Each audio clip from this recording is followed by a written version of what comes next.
안녕하세요. 부자고래입니다.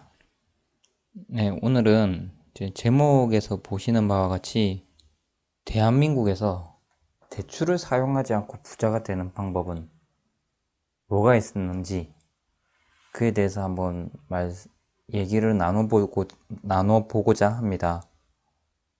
일단 결론부터 말씀드리면 없습니다. 대한민국에서 대출을 사용하지 않고 부자가 되는 방법은 사실상 없고요. 저희 아버지 세대, 부모님 세대 때부터 저희 대한민국은 사실상 부동산으로 불을 일구어 나가는 세대입니다. 그 부동산으로 이제 주택담보대출을 받아서 그 돈으로 또 투자를 해서 그렇게 부자가 되는 거죠. 그러니까 즉 대출을 사용하지 않고는 뭐 큰 부동산이나 그런 걸 가지기가 사실상 힘이 듭니다. 왜 오늘 이 얘기를 하느냐 하면은 사실상 대출을 받지 않고서는 불을 일구어 나가기가 힘이 드는데 이제 지금 정권 하에서 지금 현재 정부는 그 대출을 규제를 하기 시작했습니다. 일단 다음 화면에서 이제 또 설명을 드리겠습니다.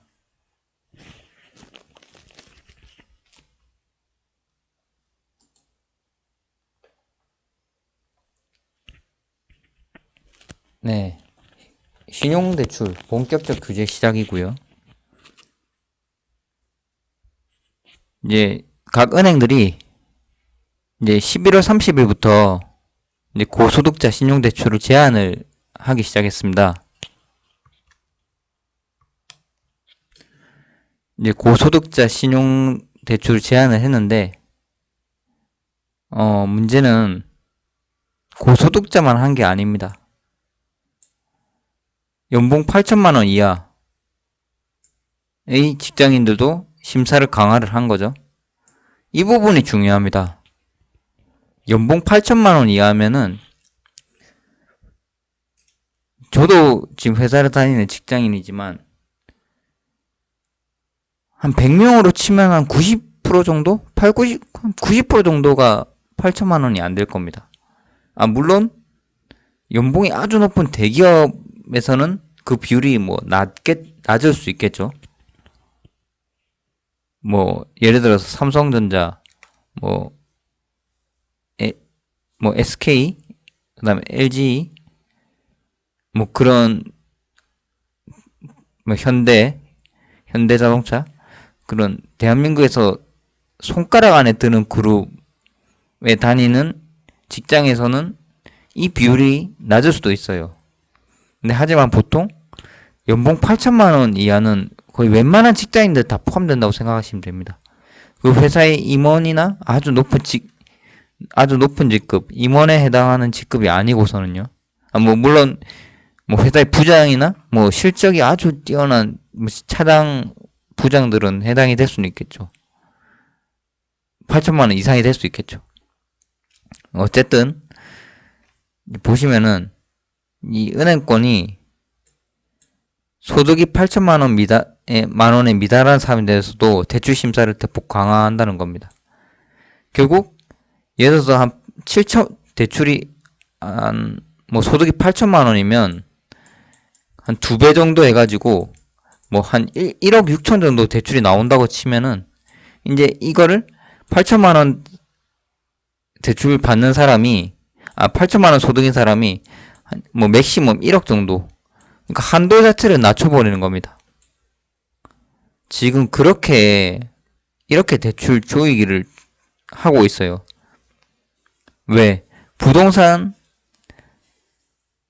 지금 거품이 심해지고 부동산 집값이 올라가니까 이 대출을 결국 받아서 집을 사야 하는데 이 대출을 조이지 않고서는 부동산 집값을 못 잡으니까.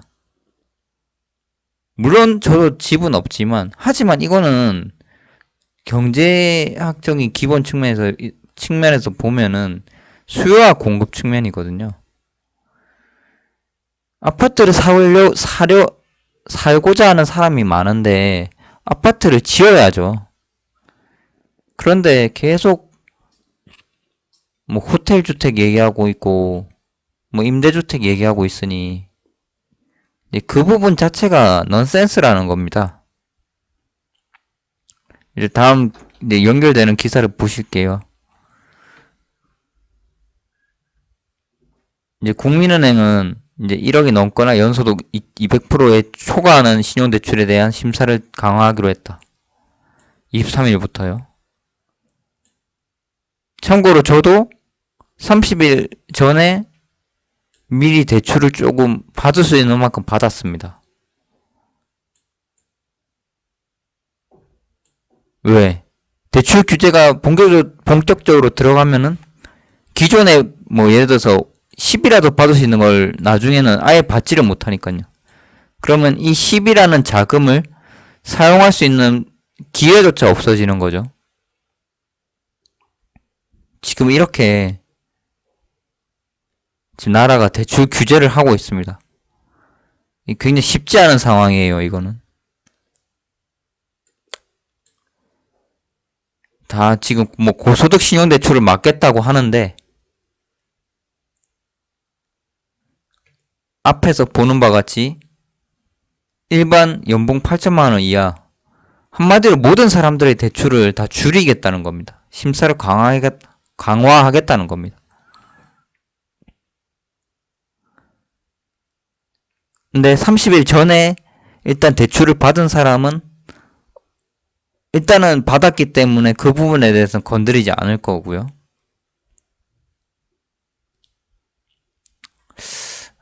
그냥 쉽지 않은 상황입니다. 또 다른 기사인데 여기도 또 난리죠. 수혜자는 우회로 찾으려고 막 어떻게든 대출을 받으려고. 그러니까 부동산 대출을 이렇게 형대출 받으면 이 돈이 부동산으로 흘러 들어가지 못하도록 억제. 그러니까 1년 안에 규제 지역의 주택을 구매하면 그 즉시 신용대출을 회수한다는 겁니다. 예를 들어서 뭐 5천만 원, 그러니까 8천만 원을 대출받고 추가로 5천만 원을 대출 받아서 이제 집을 샀는데 집을 샀을 경우에 이 5천만 원을 회수를 한다는 겁니다. 참 이게 웃긴 거죠. 아니 자기가 집을 사려고 대출 받았는데 이거를 회수를 한다. 솔직히 이해가 잘 가지 않습니다. 여기서도 보시면은 연소득 8천만 원은 소득 상위 10%예요. 결국 100명 중에서 10명입니다. 거의 웬만하면 회사 임원급 아니면은 거의 연차 높은 부장에 해당하는 그런 비율이거든요. 젊은 뭐 20, 30대, 뭐 30대 중반, 40대 초반 그런 직장인들이 많잖아요. 저도 그렇고. 이런 사람들도 정작 진짜 대출이 필요하고 주택 마련을 해야 되는데 대출을 못 받게 하는 겁니다. 근데 대출을 안 받고 집을 사려면은 집값이 또 낮아야 되는데 지금 또 서울이든 전국적으로 집값은 다 엄청 올라가 있습니다. 제가 오늘 기사를 봤는데 부산에 제가 단지 이름 기억이 안 나는데 부산의 집값이 18억이라고 합니다. 기가 막혀가지고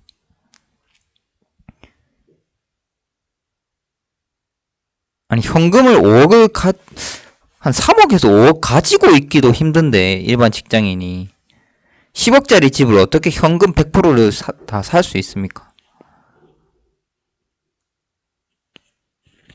집을 사려면은 그럼 대출을 받아야 되는데 이 대출 자체를 지금 비율 자체를 쪼여서 대출을 못 받게 하고 있는 겁니다. 그럼 집을 살 수가 없죠. 집을 못 사면은 전세든 월세든 살아야 되겠죠. 근데 전세 매물은 없죠. 그럼 월세를 살게 되고. 월세에 살면은 월급 받는 사람들은 그 월급에서 생활비 쓰고 월세 내고 그러면 돈을 언제 모으나요? 참 굉장히 아이러니합니다.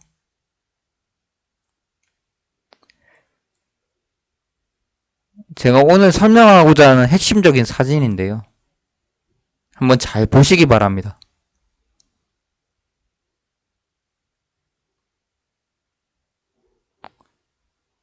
무엇이 생각나셨습니까? 이 사진 보고.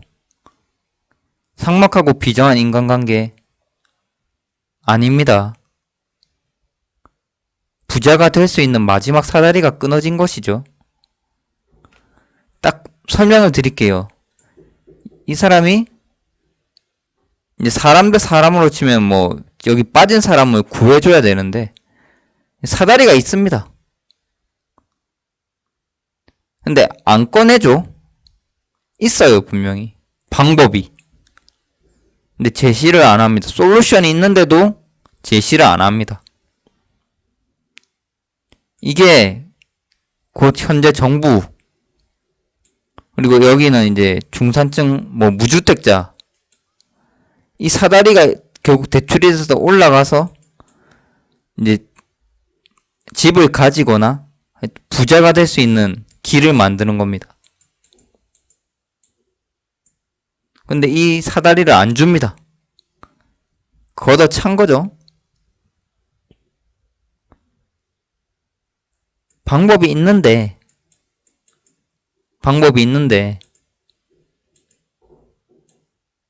사용하지 않는 겁니다.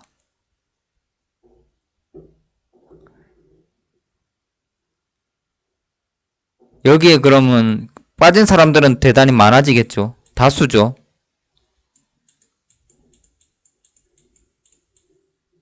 여기 위에 있는 사람들 결국 소수입니다. 계속 이렇게 가는 겁니다. 근데 이 부동산이라는 게 계속 오를 것 같지만은 언젠가는 버블이 터질 거예요. 저도 그 시점은 모르겠습니다, 솔직히. 분명히 터지긴 할 거예요. 아니, 대한민국에서 회사 다니면서 받을 수 있는 월급이랑 연봉은 한정돼 있고 딱 정해져 있는데, 뭐 집값이 10억, 20억, 30억 하면은, 솔직한 말로 한 달에 월급 350만원, 400만원 받는 사람이 250만원, 300만원 저금하고 50만원 쓰기도 벅찹니다. 그런데 그거를 15억, 20억을 평생 모으라고요? 진짜 6시에 칼퇴하고 죽어라고 대리운전하고 잠도 안 자고 맨날 생활해도 될까 말까 안 됩니다, 진짜. 그런 사회에서, 현실에서 집을 사려고 하는데 무주택자가 그냥 1주택 하나 가지려고 사려고 하는데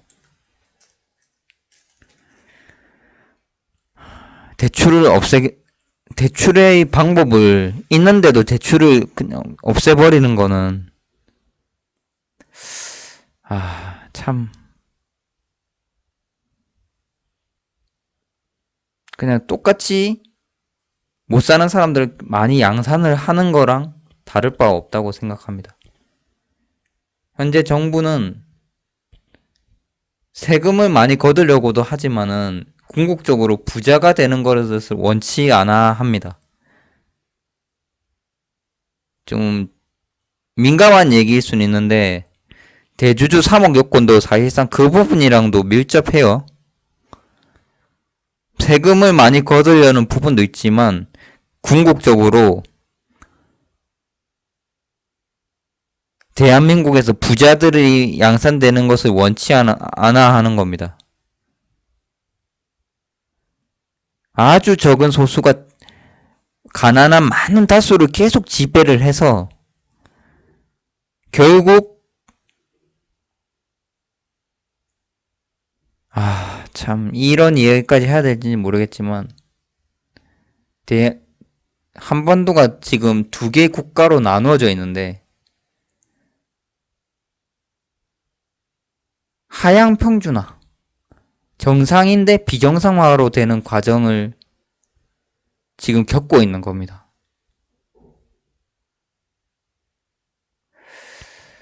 참 모르겠어요. 굉장히 위험합니다.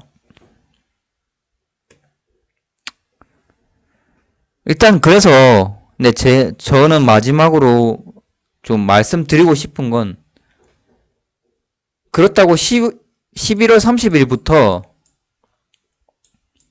모든 은행에서 뭐 대출을 완전 봉쇄, 거의 뭐 외출 봉쇄 이런 식으로 아예 뭐 모든 대한민국 국민 모든 대출 싸그리 없애, 그런 것까지는 아닐 겁니다. 저도 대출 문의를 할 때 물어봤는데 자신들 은행에서도조차 불확실한 정책 상황 때문에 이게 규제가 어떻게 될지, 계속 될지 아니면 좀 풀어질지 그거를 자기들도 모른다고 합니다. 그것은 지금이라도 대출 한도를 확인을 위해서라도 은행에 가보고 대출이 가능한지 여부를 확인을 해야 됩니다. 그러니까 지금 가서 예를 들어서 어떤 사람이 7, 8천만 원 받을 수 있는데 몇 달 뒤, 지금 20년 12월인데 당장 21년 1월부터 자신이 받을 수 있는 대출 한도가 50%로 줄 수도 있고 아예 안 나올 수도 있고, 그건 아무도 모르는 겁니다. 그러니까 한번 가봐야 되고요. 결국 발품 팔고 가만히 앉아 있으면은 그냥 소위 말해서 개돼지 되는 겁니다. 가만히 있으면 뭐라도 해야 돼요. 가만히 앉아 있다가 코 베어가는 세상입니다, 진짜. 코 베어가는 게 아니라 그냥 시원하게 진짜 다 털립니다. 다 털려. 그리고 만약에 그게 대출이 가능하다면 기존 예를 들어 부채가 있는 경우는 대출을 통해서 차환, 그러니까 기존 부채를 상환을 하는 거죠. 그런 식으로 이자 비용을 낮추어 가면서 자산 사이즈를 업시킬 수 있는 거고, 새롭게 대출을 받는 경우라고 하면은 이제 예를 들어 새롭게 대출을 받으면 이제 결국 부채가 올라가기 때문에 자산이 올라가죠. 삼성전자 같은 초우량 주식을 조금씩 계속 분할 적리식 매수를 해서 자산 사이즈를 늘려가는 게 그나마 현재로서는 괜찮은 투자이지 않을까 생각합니다. 왜냐하면 지금 부동산 가격은 굉장히 많이 올랐거든요. 물론 저도 제가 집이 있는 건 아닙니다. 하지만 굉장히 버블이 심하고 이 버블이 언제 터질지도 모르고, 누구는 지금이라도 저점이라고 하는데 제가 제 영상 다른 영상에서 보시는 바와 같이 부동산을 사더라도 좋은 지역 명품 부동산을 사야 합니다. 물론 그 부동산을 사기까지 과정이 쉽지는 않겠지만요. 나중에 부동산 버블이 터지게 되면은 지방 그리고 서울 변두리부터 부동산 가격은 떨어질 거예요. 왜? 수요가 줄 거니까. 우선 그 부분을 한번 생각을 해보셔야 되고요. 일단 결론은 제가 제일 처음 화면에서 결론은 모든 부자가 100% 자기 자본만으로 성공한 사례는 없다고 봐야 합니다. 결국 부채를 가지고 레버리지 효과를 이용해서 부자가 된다. 단, 이 대출이나 부채가 자신이 감당할 수 없는 수준이라고 하면 그건 안 되겠죠. 오늘 영상은 이것으로 마치겠고요. 이제 구독과 좋아요는 저희 큰 힘이 됩니다. 한번 영상 보시고 이제 구독과 좋아요 부탁드리겠습니다.